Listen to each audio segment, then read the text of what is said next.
Mesozoic Ira, जिसे dinosaur Ira भी कहा जाता है, यह वह दौर था जब धरती पर विशालकाय डायनासोर और रिप्टाइल्स का एकमात्र राज्य हुआ करता था। मेसोजोइक ईरा की शुरुआत आज से तकरीबन 252 मिलियन सालों पहले इंड पर्मियन एक्सटिंक्शन के बाद हुई थी। इसे धरती के इतिहास के सबसे विशालकाय ग्रीन एक्सटिंक्शन में से एक माना जाता है। इस एक्सटिंक्शन के चलते धरती पर से लगभग 96% मैरियन लाइफ और 70% एनिमल और प्लांट स्पेसीज का अंत हो गया, जिसके बाद अस्तित्व में आया मेसोजोइक ईरा, जिसे मुख्य रूप से 3 भागों में बांटा गया है, जिनमें से पहला है ट्राइएसिक पीरियड, जो कि आज से करीब 252 मिलियन साल से लेकर 200 मिलियन साल पहले तक के पीरियड को कहा जाता है। इस दौरान सबसे पहले डायनासोर और रिप्टाइल्स अस्तित्व में आए थे, जो कि समय के साथ दुनिया भर में फैल गए। दूसरा है ज्यूरेसिक पीरियड, जो कि आज से 200 मिलियन साल से लेकर 145 मिलियन साल पहले तक के पीरियड को कहा जाता है। इस दौरान सबसे पहले मैमल्स, बर्ड और विशालकाय डायनासोर अस्तित्व में आए थे। तीसरा है क्रीटेशियस पीरियड, जो कि आज से 145 मिलियन साल से लेकर 66 मिलियन साल पहले तक के पीरियड को कहा जाता है। इस दौरान कई प्रकार के डायनासोर, मैमल्स और पौधे अस्तित्व में आए थे, पर क्रेटेशियस पीरियड के अंत में आज से तकरीबन 65 मिलियन साल पहले धरती से इन विशालकाय डायनासोर का हमेशा के लिए अंत हो गया। पर आखिर इन विशालकाय जीवों का अंत कैसे हुआ? हमारे ब्रह्मांड में जो भी चीज मौजूद है वह हमेशा एक कांस्टेंट मोशन और चेंज में रहती है। चाहे बात करें छोटे एटॉमिक पार्टिकल्स की, प्लैनेट्स की या कई लाइट ईयर विशाल गैलेक्सीज की, सभी एक कांस्टेंट मोशन में रहते हैं। जैसे कि हमारे सौरमंडल में मौजूद सभी प्लैनेट्स हमारे सूर्य का चक्कर लगाते हैं, उसी तरह हमारा सूर्य भी हमारे आकाशगंगा के सेंटर सैजिटेरियस ए की चारों ओर चक्कर लगाता है। पर उसके साथ ही हमारी गैलेक्सी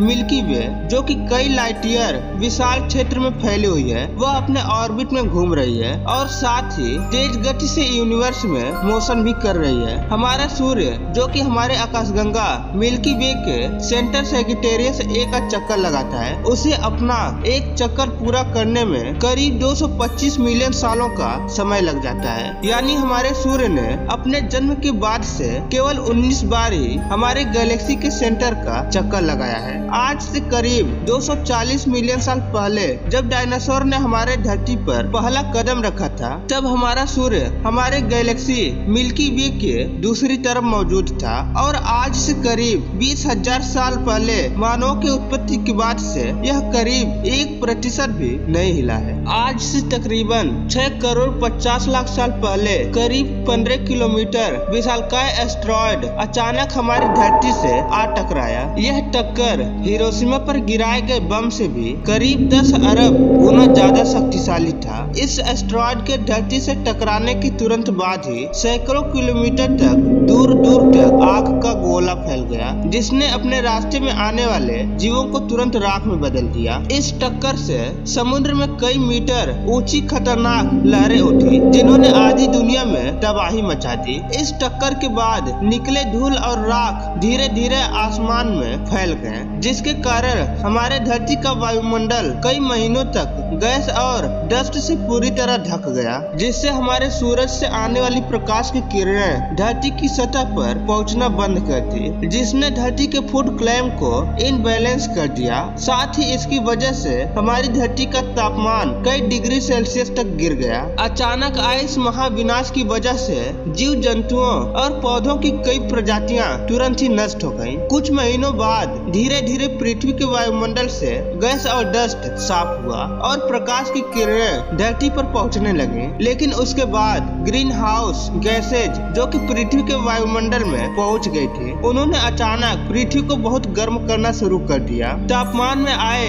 इन भयानक उतार चढ़ाव ने कई प्रजातियों को नष्ट कर दिया। इस मास एक्सटिंक्शन की घटना को क्रीटेशियस पेलेजीन एक्सटिंक्शन इवेंट के नाम से भी जाना जाता है। इस भयानक तबाही के चलते धरती पर रहने वाले तकरीबन 75% एनिमल और प्लेनेट्स स्पेसीज हमेशा के लिए विलुप्त हो गए। धरती पर रहने वाले 25 किलोग्राम से ज्यादा सभी वजनी जीवों का खात्मा हो गया। साथ ही पेड़ पौधों की कई प्रजातियां भी विलुप्त हो गयी। पर इस भयानक तबाही के बावजूद कुछ मैमल्स और उड़ने वाले डायनासोर अपने आप को बचाने में कामयाब रहे। ये मैमल काफी छोटे थे, जो कि काफी हद तक आज के चूहों की तरह दिखाई देते थे। सवाल ये है कि इस खात्मे के बाद पृथ्वी पर जीवन की दोबारा वापसी कैसे हुई? तो इस पर वैज्ञानिकों का कहना है कि एस्टेरॉयड के पृथ्वी से टकराने के तुरंत बाद धरती का सारा वायुमंडल कई किलोमीटर तक मोटे धूल और राख में चादर से ढक गया, जिसने कई महीनों तक सूर्य की किरणों को